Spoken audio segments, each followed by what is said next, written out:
Assalamualaikum warahmatullahi wabarakatuh. Perkenalkan, nama saya Jazilatul Walid dengan NIM belakang 007. Di sini saya akan mempresentasikan bab 8 studi hadis, yaitu hadis dhaif dan hadis maudhu. Hadis dhaif adalah hadis yang tidak memenuhi syarat-syarat hadis sahih maupun hasan, yaitu terdapat kelemahan pada sanad, perawi, ataupun matan. Dengan kata lain, hadis dhaif adalah hadis yang sanadnya terputus, perawinya tidak adil, perawinya lemah hafalannya, mengandung kejanggalan, atau ada cacat dalam sanad ataupun matanya. Hadis dhaif tidak dapat dijadikan hujah atau dalil dalam hukum, kecuali dalam beberapa kondisi tertentu seperti fadail al-a'mal menurut sebagian ulama dengan syarat-syarat tertentu. Macam-macam hadis dhaif itu, yang pertama ada hadis mu'allaq, terputus di awal sanad, sebagian atau seluruh perawi teratas dihilangkan. Contoh, Aisyah berkata, sesungguhnya Nabi bersabda, Imam Al-Bukhari tidak menyebutkan guru-gurunya, melainkan langsung menyebut Aisyah. Ini disebut mu'allaq karena ada perawi yang hilang antara Bukhari dan Aisyah. Kemudian yang kedua, ada hadis mursal.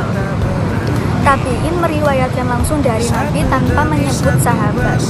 Contoh, seorang tabi'in seperti Sa'id bin al-Musayyib berkata, Rasulullah bersabda tanpa menyebut sahabat yang ia dengar. Sahabat tidak disebut sehingga sanad terputus. Yang ketiga, hadis munqati'. Sanad terputus di tengah atau satu perawi yang hilang atau tidak bertemu. Contoh, perawi A meriwayatkan dari perawi C, padahal ia tidak pernah bertemu dengan perawi C. Misalnya, seorang murid meriwayatkan dari seorang guru yang hidup di kota berbeda dan tidak pernah bertemu langsung. Itu disebut munqati'. Kemudian, yang keempat, hadis mu'dhal. Sanad terputus, dua perawi berturut-turut atau lebih.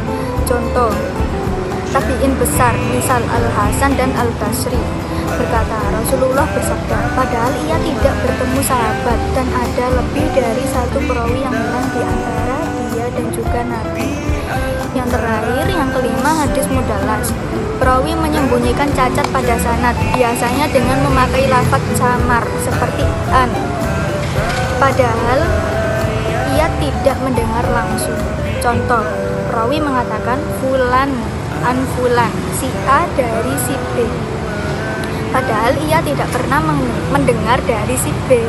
Ini membuat sanad seolah-olah bersambung, padahal sebenarnya terputus. Kemudian kehujahan hadis dhaif. Kedudukan hadis dhaif sebagai dalil itu tidak boleh, dikatakan tidak boleh karena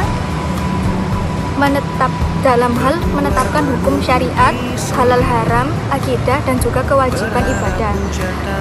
Dan sebagian mengatakan boleh dalam konteks fadail al-amal, tidak sangat lemah, ada dasar syariat yang sahih, dan tidak diyakini pasti dari Nabi. Kemudian yang kedua itu ada hadis maudhu.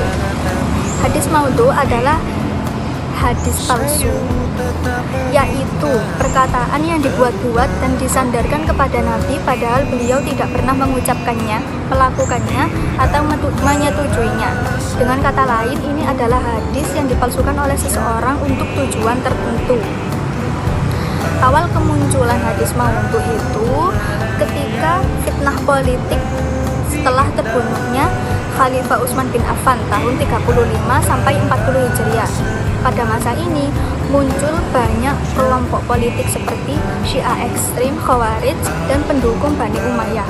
Mereka saling membuat hadis untuk mendukung kelompoknya dan melemahkan lawannya. Masa perpecahan umat atau fitan. Ketika umat mulai berpecah menjadi berbagai sekte, masing-masing membuat hadis untuk menguatkan pandangan mereka. Nah, latar belakang pemalsuan hadis ini terdapat beberapa motif mengapa hadis dipalsukan. Yang pertama, motif politik, fanatisme. Yang kedua, motif fanatisme kelompok atau mazhab.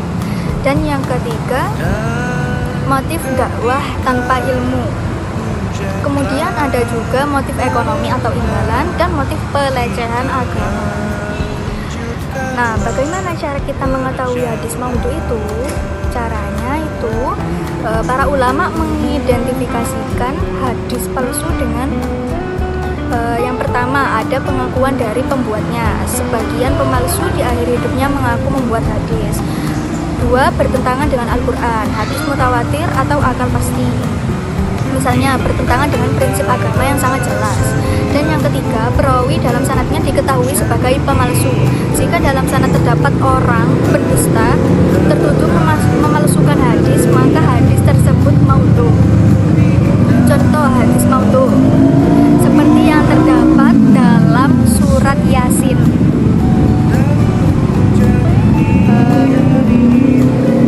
Qalbu Qur'ani Yasin. Seperti yang terdapat contoh hadis maudhu itu seperti hadis tentang keutamaan surat Yasin. Qalbu Qur'ani Yasin man qara'aha wa ka'anna ma qara'al Qur'ana asyra marrati. Hati dari Al-Quran adalah Yasin. Siapa yang membaca Yasin, maka seakan-akan ia membaca Al-Quran 10 kali. Statusnya itu maudhu atau palsu. Karena ya tadi itu, kalau terdapat ciri-ciri dari hadis maudhu itu, maka hadis tersebut dikatakan maudhu atau hadis palsu. Sekian yang dapat saya sampaikan, kurang lebihnya mohon maaf. Wassalamualaikum warahmatullahi wabarakatuh.